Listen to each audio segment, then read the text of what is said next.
Expliquez-nous plus ou moins le concept avant d'aborder d'autres questions. OK. Premièrement, c'est Roland Gagné de Saint-Pierre. C'est ROLAND-GAGNE.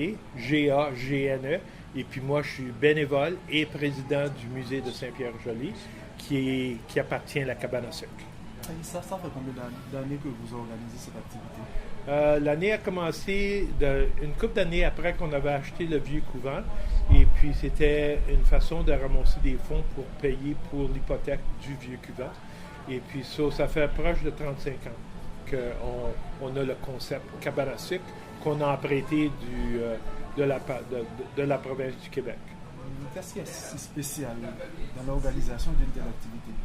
Bien, premièrement, c'était pour ramasser des fonds, puis essayer d'accumuler, de payer les dettes qu'on avait, et puis de bâtir des bâtisses comme que vous voyez aujourd'hui. C'était les vieux qui avaient pensé de sauver cette bâtisse et le terrain ici dans le milieu de Saint-Pierre pour s'assurer que ça sera un espace vert pour la communauté. Après toutes ces années, êtes-vous satisfait de ce que vous faites ici, à Saint-Pierre-Joli? Ah, c'est certain. Puis là, on est renommé que c'est le sirop du Manitoba vient de Saint-Pierre-Joli. Puis pas seulement ça, mais on fait ça en français, qu'on s'amuse, on joue, on travaille en français ici à Saint-Pierre, dans la cabane à sucre. Est-ce qu'au fil des années, vous apportez des modifications dans la façon de vous organiser, tout ça? Oui, toujours. Et puis là, cette année, on a été chanceux que Daniel Desgagnés il a appris comment travailler les arbres.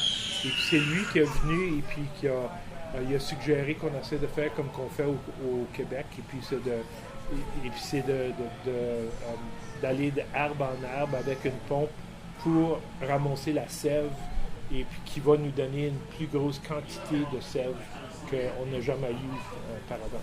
En termes de participation cette année, comment ça se présente pour vous? Bien, présentement, je suis certain qu'on va doubler ou tripler notre production qu'on a faite dans les années passées. De là, c'est pas mal formidable qu'on soit capable de faire du sirop unique ici à Saint-Pierre.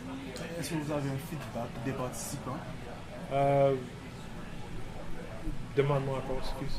Est-ce que vous avez un feedback des participants à cet événement? Ah, c'est pas croyable. Les gens qui s'en viennent ici, ils s'amusent. Et puis, comme j'ai rencontré un couple que ça fait 4 ans de fil qui viennent, puis il dit, à chaque année, on attend que ça vienne, on amène nos amis, on amène nos petits-enfants. La raison d'être, c'est parce que le festival comme qu'on a, c'est un festival familial et ouvert pour tout le monde à un coût abordable pour tout le monde. Et je vois beaucoup de monde qui viennent de toutes parts, ici à Saint-Pierre-Joli. Mais quel est l'impact d'un tel événement pour toute la communauté? Bien, imaginez avoir 1500 personnes qui viennent dans une journée à Saint-Pierre. Les stations de gaz, le magasin de linge, le magasin tous nos participants, la boulangerie, etc., ils vont faire des ventes. Le monde, ils vont arrêter, puis ils vont s'amuser ici à Saint-Pierre d'une façon ou d'une autre. Ils vont laisser des argents qui auraient été dépensés à Winnipeg, et puis ils vont les dépenser à Saint-Pierre au lieu. Et cela m'arrive de vous poser cette question. Est-ce que vous arrivez à transmettre aux plus jeunes cet amour pour un tel événement? Oui, parce que ce qui arrive, c'est qu'on travaille avec les deux écoles, l'école Immersion et l'école DSFM. Et puis, on a les jeunes qui sont plus vieux qui vont venir faire du bénévolat pour nous. Et puis, on a des jeunes qui vont participer pendant la semaine de relâche et pendant la semaine d'école pour venir apprendre comment faire du sirop d'érable. Ils sont embarqués, comme on a un jeune ici, là, ça fait 12 ans qui fait du bénévolat avec nous, puis il avait commencé à 12 ans. Il y a 24 ans, puis déjà il y a 12 ans d'expérience de faire du bénévolat avec nous. Donc vous n'avez pas peur pour l'avenir d'un tel événement? Non, parce que, comme que je vous ai dit, c'est un événement qui est pour la famille, et puis les gens viennent pour se goûter le sirop d'érable local, mais aussi pour s'amuser avec nous, à Saint-Pierre. Un message pour les auditeurs d'Envol 91 FM.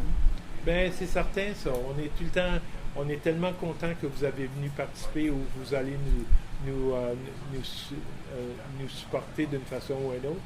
Mais aussi, on le sait que c'est les bénévoles. Et puis, on a du monde, on a gros des gens qui écoutent, qui ont fait du bénévolat, pas seulement ici à Saint-Pierre, mais au Festival du Voyageur aussi à la Cabane à Sucre. Et puis, on vous remercie de s'assurer de garder le musée en place et puis s'assurer qu'on peut rester ouvert pour tout le monde. Nous vous remercions et nous vous souhaitons bonne chance pour la suite. OK, un gros merci, puis encore là, un gros héros à tout le monde. J'espère que vous allez participer au Festival du Voyageur 2027 et puis la partie de sucre 2027. OK, ça marche? Ça marche. OK, un gros merci vous autres deux là. Merci.